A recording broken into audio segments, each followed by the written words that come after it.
افسوس که ما در این جهان ره گذریم، افسوس که ما در این جهان ره گذریم، با یار و برادران خود هم سفریم. ای حاجه بیا که حاجتم آسان کن، شاید که در آن پل صراطت گذریم.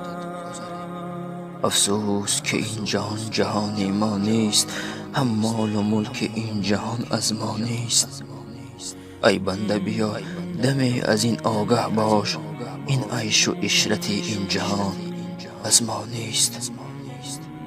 ای بنده بیا که این جهان می گذرد، هم درد و علم های زمان می گذرد.